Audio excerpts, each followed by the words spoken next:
catches for 25 Man, this kid yards. right here, you got to figure out a way to get him more reps in the football game because he is a difference maker. Yeah, well, this is the biggest play of the game. Breeze has his team almost in the red zone. He gets stripped, sacked, dropped, turnover.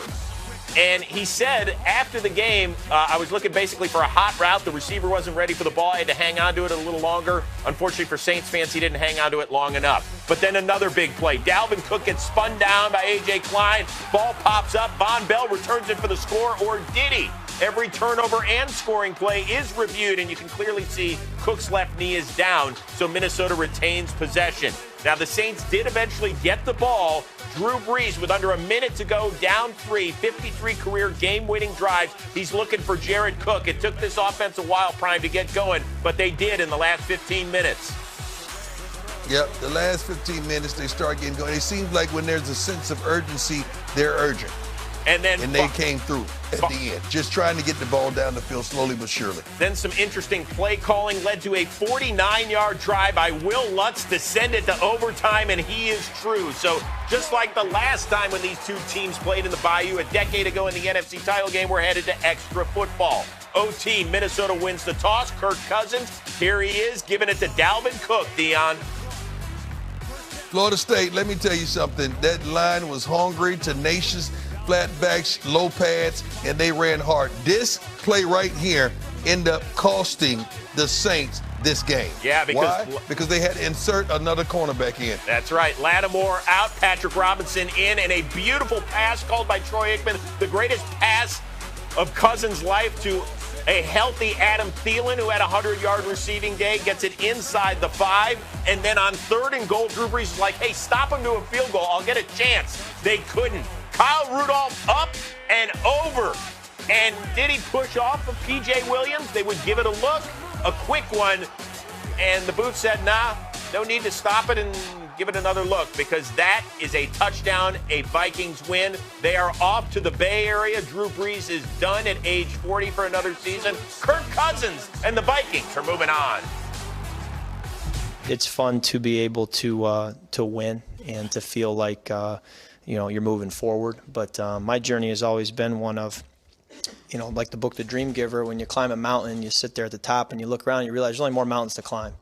And so, being a 4th-round pick and kind of working your way up in the league, now you win a playoff game, guess what? You look around and you realize there's more mountains to climb. You want to win another playoff game. You want to get to the Super Bowl someday. You want to win a world championship. So you just keep chasing the next mountain.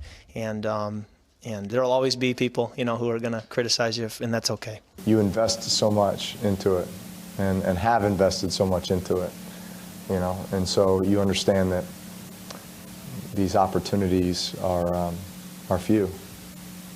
So yeah, it's disappointing. If you're not the one holding up the trophy at the end of the year, it's disappointing. You tip your hats to Minnesota that they deserve to win, and it's always difficult when it happens in the playoffs. There's no follow-up games, so you go from there. Hey, that's how we've won all year, team, right? Yes, hey, you held them to 20 points, man. Yes, you gave us a chance at the end, but I got 3 words for you. You like that?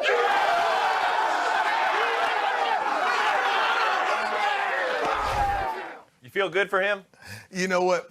I love the most? I love the most that he had enough forethought that he didn't wear the jacket because he wanted us to see the overalls, the suspenders. I'm sorry. Yeah, that's what I like. Now this is my bone. I know this is not scripted. I didn't even tell you I was gonna go here, but I'm sick and tired of a team winning primarily because they won the coin toss. Oh. I don't like this, man. I don't. I really don't. Now, Minnesota won, fair and square. I love me some Max Zimmer. We're going to see that shortly. But when you win the coin toss and the other team does not get to touch the ball, that's not fair. We got to see Drew Brees get a shot to touch it too, man. Let's just go to the way they do it in college, man. Get at the 45-yard line, unlike college, because the field goal kickers can kick it from 55 now. Right. And let's go. Let's land it up. Let's go. I want to see both teams touch the darn ball. That's not right. That's not right. Especially when I got a defense that's kind of shoddy, that's lethargic, that's not balling, and I got I don't like this. Okay, I don't like it whatsoever. No, listen, you're not the first guy to bring up that gripe. We saw it last year in the AFC title game where Patrick Mahomes didn't get a bite at the apple and Tom Brady let him down the field and they scored and they ended up winning the Super Bowl a couple weeks later. So we get that. We understand that. But not a lot of people gave the Vikings, who were the 6th seed, a chance to win in the raucous dome down there. But you caught up with a guy who said, hey, we believe in ourselves, right? Right. I did. And if you know one thing, you knew Mike Zimmer was not going to allow Thomas to beat them as a receiver and have 100 catches for 1,000 yards in one game. He was not going to do this. And I love him for it. That's right. Here he is, Zim. Let's go. Primetime presented by Geico. Hey, Zim, you are playing on the road. I don't quite trust your quarterback yet. So, come on, man. Yeah, well, you got to believe a little bit now. I do. I've always believed. I tell you what I did say. I did say you were not going to allow Thomas to beat you. You know, Prime, we were pretty shorthanded in the secondary today, so we had to change up a bunch of coverages, have different looks. We had to do a lot of different things, and our guys really, I didn't have anything to do with it. Our guys played their rear ends off. You know Sean Payton like a book. He knows you, but you're able to overcome the exploits of Drew Brees, the running game of Kamara, and the big playability of Michael Thomas, man. That was exceptional. Yeah, thank you. Really, Deion, the players played great today. It really had nothing to do with me. I'm just sitting there making calls. We made some plays, and, we had a lot of guys step up and play really well. Am I going to get a shirt? You're not. Yeah, you know what? You're going to get a shirt. If you act right for the rest of this interview, if you behave correctly, you're going to get a shirt. See, you got a shirt. Now, tell me something. Did you at all think, hey, guys, if we kick a darn field goal right here, we got a funny feeling they're going to come down and put it in at home? We played really good today on defense, so I was hoping that if we didn't get it, they had a long way to go. But we had a different play call. They zero blitzed us, and, Kirk saw it and went to something else. What's up, Prime? That's Kyle. What's up, Kyle? What's up, big fella? Hey, great play, man. Teach me how to great dance. play. Thank you. Tell him I need to learn how to dance. How he celebrates. Yeah, he wants your touchdown dance, he said. Oh, man. All right.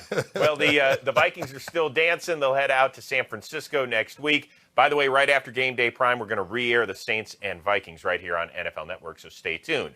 By the way, I'm sure you saw this. Both 6 seeds won this weekend, much to the surprise of at least one person on this show.